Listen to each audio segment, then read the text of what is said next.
Hi, and welcome to another edition of After Hours, where we discuss investment, real estate ideas, principles, and the like. I'm Steve Walters. I'm Steve Harper.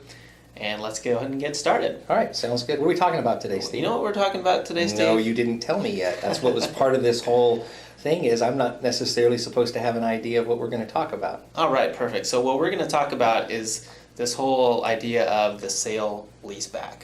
Oh, okay, good topic. I know that you deal with this primarily in your business, so let's kind of dive into it and see what we can uncover about it and why an investor would even do such a thing. So I guess first of all, what is a sale leaseback? Okay, Let's start there.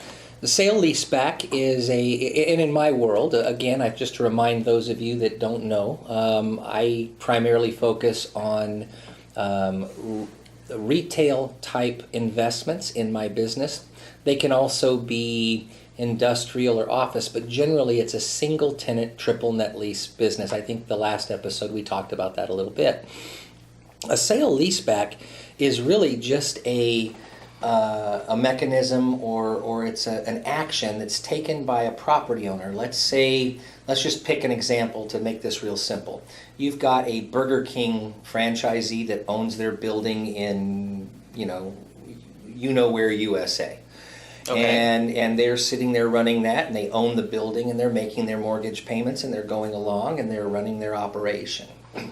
So for lots of reasons, which I will get into that, probably you will get into that with me, but for lots of reasons, that particular building owner has decided, I want to continue to run my business, but what I don't want to do is own the real estate anymore. So I want to sell the real estate to an investor. So what we're going to do is we're going to sell the property. I'm going to maintain control of the business under a leasehold title, under a leasehold, and I'm going to continue to operate and pay my rent to some investor who now owns my building. That is a sale leaseback by definition. So you mentioned Burger King. Mm-hmm. So is this something that is nationwide for all different restaurants? Is this kind of an industry standard for restaurants? It's worldwide, and it can be done on any type of business. Any type of business. Walmart does not own any of their real estate as a general rule, but they do own some of their real estate at times.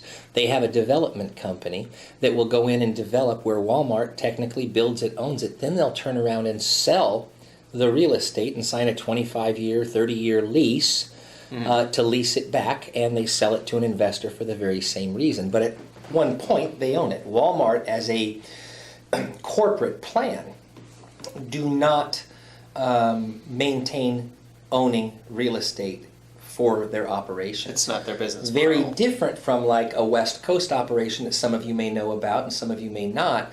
Primarily West Coast, In-N-Out Burger.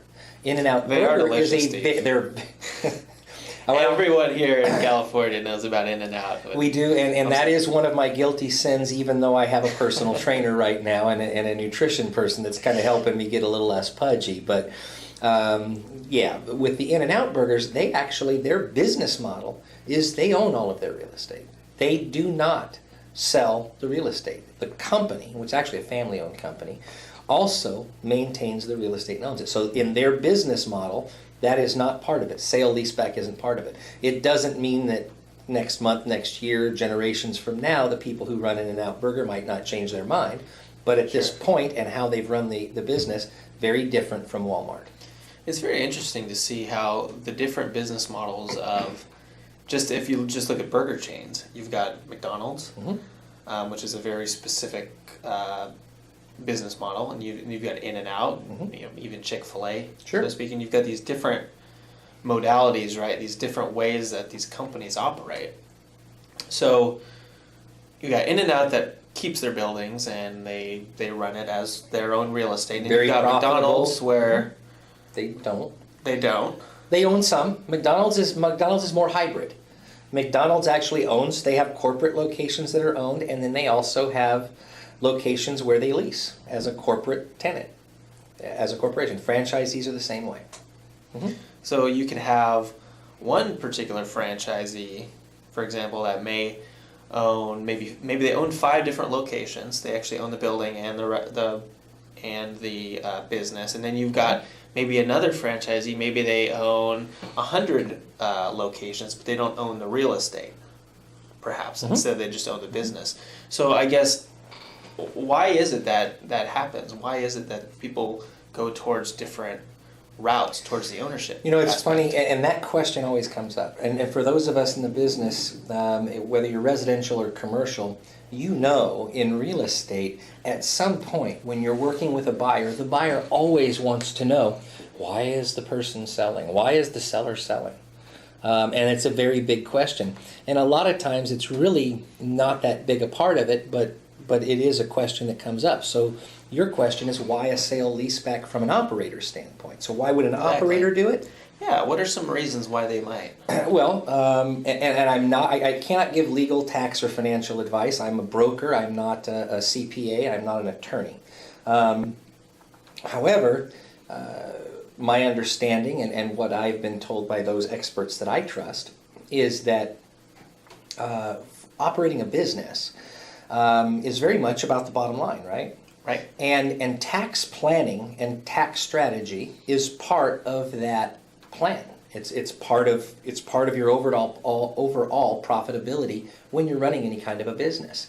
One glaring difference between owning the real estate for a Burger King franchisee or between owning it and leasing it is that when you're putting money into the improvements of that building, as an owner, those monies that you expend in a given year have to be depreciated over a number of years. In some cases, as much as 39 years. So if you spend $5,000 in a given year, you do get to deduct that $5,000, but you get to break that $5,000 over 39 equal parts for 39 years. So Gotcha. You can see why spending the $5,000 and then the deductibility being really almost nothing, you're not getting much help from a depreciation standpoint to increase your bottom line. So when you're in a tenancy role, right? When you're leasing, Very different. the When rules are you're different. when you're leasing as a tenant, when you write off $5,000 worth of building improvements under a triple net lease, which is the type of lease that these things that we're generally talking about, either double net, triple net, absolute triple net, right in there. And we can get into that in a different discussion if you ever would like to bring that up. That would be an episode all in of itself. Right. But when you're looking at the triple net lease, when that tenant spends $5,000 on the building, and under a triple net lease, it's the tenant's responsibility to do it, that entire $5,000 gets to be deducted from a taxability standpoint that year. The entire $5,000. There is no depreciating of that expense and that outgo. That's one reason to do it. Okay. There are multiple reasons, and everyone has their own. And I assure you, there's always 1,000 reasons for a seller to sell and a buyer to buy. Okay, well, let's take an example. And I know you're working a couple of these single tenant triple net deals right now. So maybe if you've I've got got another one coming up. I've got one coming up that will probably sell right after the first of the year, probably list sometime in October, November. We'll get it list, and then we'll control it so that it closes sometime in January. So is this going to be a sale leaseback? It is absolutely a sale leaseback. So what were they doing before? What was their mindset before, and has their mindset shifted due to conversations that you have had with them, or have they kind of? The mindset has shifted for gravitated? conversations I have had with them, and Dusty Bates has had with them as well. Okay. We both have worked with this particular client. I'll call him by his first name. That particular client is named Jack, and Jack is a Dennys operator in Ohio. He's a Dennys franchise. He's a successful over 10 units in Ohio that he operates. Some of them he owns and some of them he leases. Most of them he leases. He did start buying buildings, and then after he did that with 2 or 3 of them, he did start realizing the difference in the bottom line in a given year from a net profit standpoint between an owned store and a leased store. So he started noticing that. So he was doing the comparisons. Okay, why is this store more profitable than this other store? And Correct. kind of piecing them against each other to see what maybe some common threads Well, are. and then when he met Dusty some and I, we opportunities. actually highlighted those things. We highlighted them for him and really showed this him is what you can do the if you were to do differences. the sale lease. And the other thing for Jack, as he looked at it, first of all Dennys franchisees, you may or may not know this. This is good information to have. Keep a note, especially if you're gonna go into retail and come after some of the Dennys guys I go after, which I encourage it. It makes the market stronger. It makes us all better. Make a note. These Dennys franchisees every 7 years have to do a full remodel on every location. That is part of their franchise agreement. That is a must. They must do a remodel. Got to do it every 7 years, and the corporate will send down what that remodel minimum standard has to be. So they are keeping those restaurants fresh. And for those of you who don't know this, in the mid 2000s, Dennys went through a shift where they were primarily a corporate store location with a few franchisees to primarily a franchise corporation. right. So they had Stores. Denny's corporate sold off these different locations To franchisees, successful franchisees. They did it very wise. They went through and they found the movers and the shakers in their own company, and they basically offered them sweetheart deals, and they changed their business model after 2000 to move into this, I'm a franchisor primarily. There are And I still have a few ownership. corporate. It's very interesting. Yeah, absolutely. How they So- made that switch. It seems like it would be a lot of work on Denny's corporate to make this transition in the business model. 'Cause It's a ton of work. It's a ton of work, but a ton of work to set that up. But it was very insightful, and it was very keeping up with the times. Some very successful companies have survived generation after generation, but because they don't move with the market and the times, they've actually gone down. And Denny's was probably headed that direction in the late 90s. They made this change, and they are a much healthier, strong, happy company, which is a wonderful you thing. can't beat that. But the big thing for Jack, to get back to that question, is money. What motivates every one of us is money, right? Jack realized when I drew the numbers for Jack, and I'm gonna give very round numbers. I'm not gonna give you exact numbers, but Fair enough. Jack, when he acquired the building, he was already operating a Denny's in there. He had an opportunity to buy it, so he bought it. And it was offered to him at a little more than the owner had purchased it for empty. So Jack looked at it, and it was worth it to Jack to put a mortgage on the thing. And he did exactly what most franchisees or any of us would do. He said, well, my current rent is this. And if I get a mortgage, it's going to be that. I have to come up with this much money out of pocket. He weighed everything and said, gosh, that seems like a smart move, so I'll buy it. Now, in Jack's mind, that's about what the building part was worth. But that's not true. When you execute a sale leaseback, Jack is a high net worth individual. Jack signed a 20-year triple net lease with a personal guarantee attached.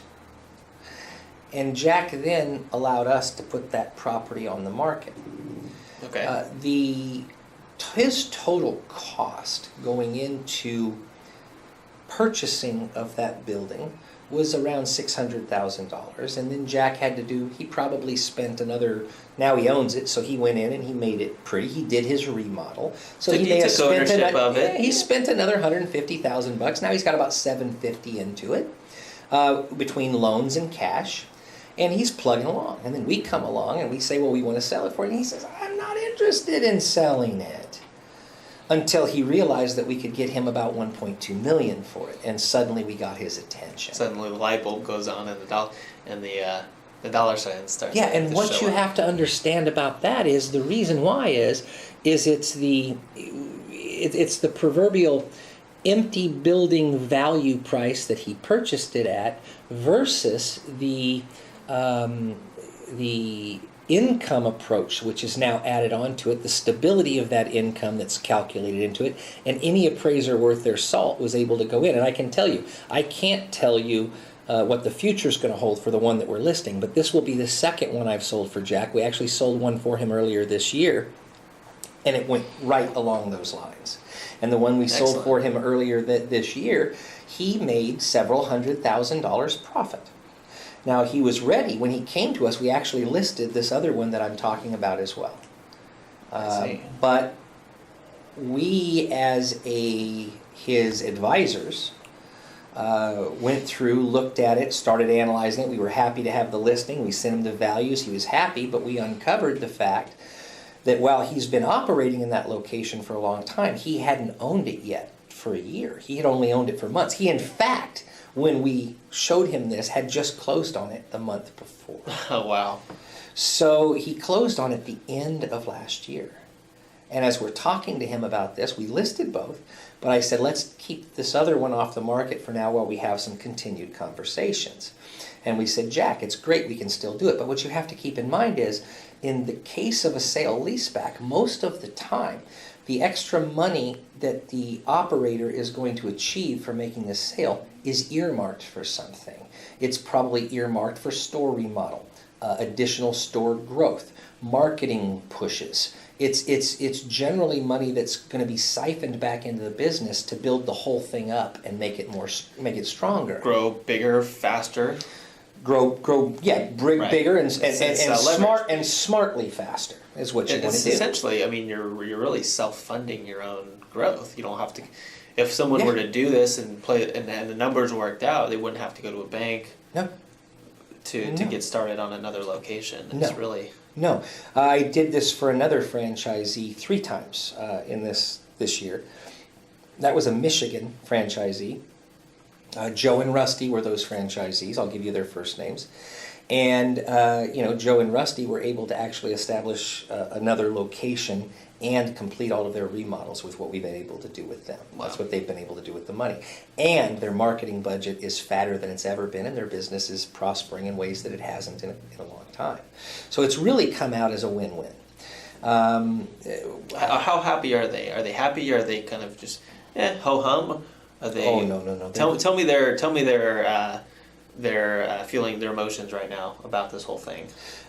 When we went in and we had the conversation because these are very much Michigan good old boys, they were very skeptical of me.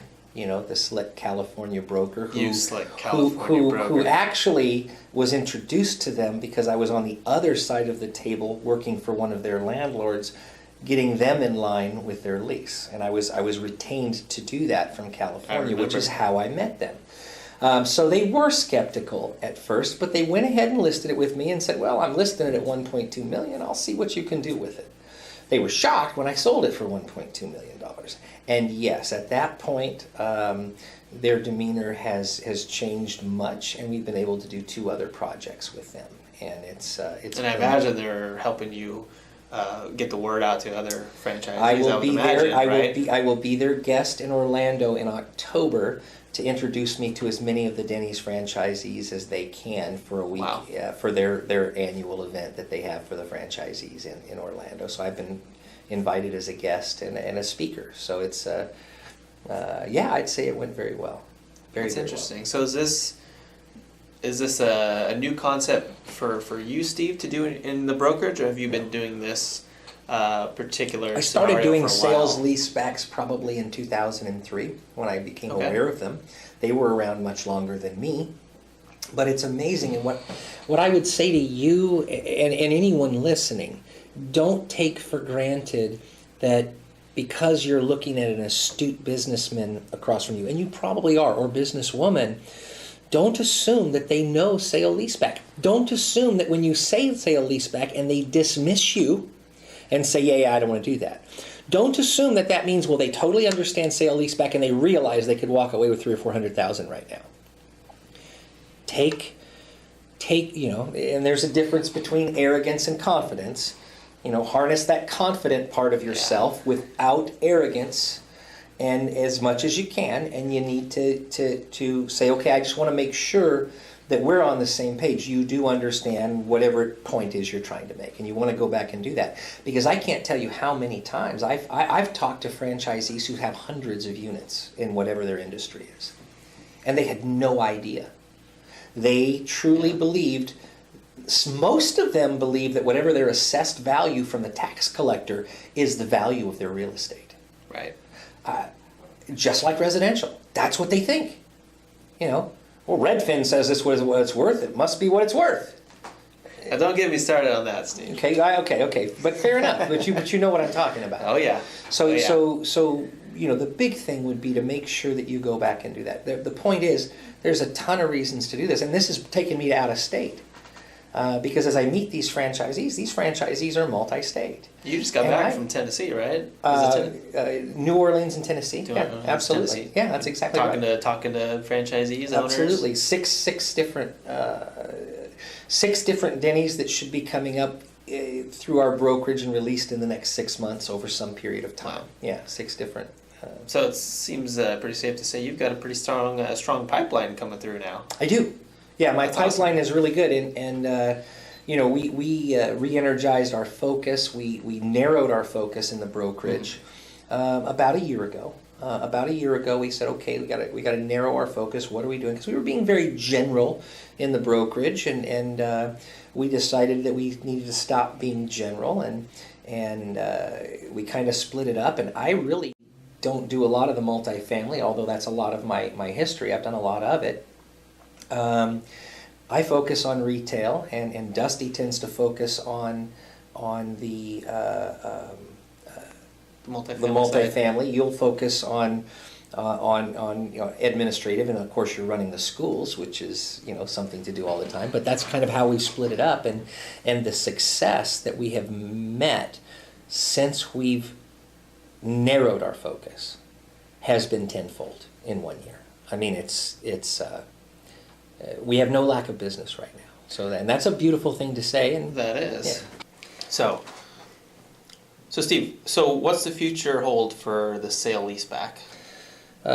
You know, the Sale Leaseback, I know that the brokerage, we're going to continue to work on the Sale Leasebacks and focus on them. And of course, we'll be looking at what the market does, which is, you know, probably my final point here, which is, you know, I believe we're in a market correction, or we're about to have a market correction from a residential standpoint, as well as some of the you know, some of the subcategories in commercial.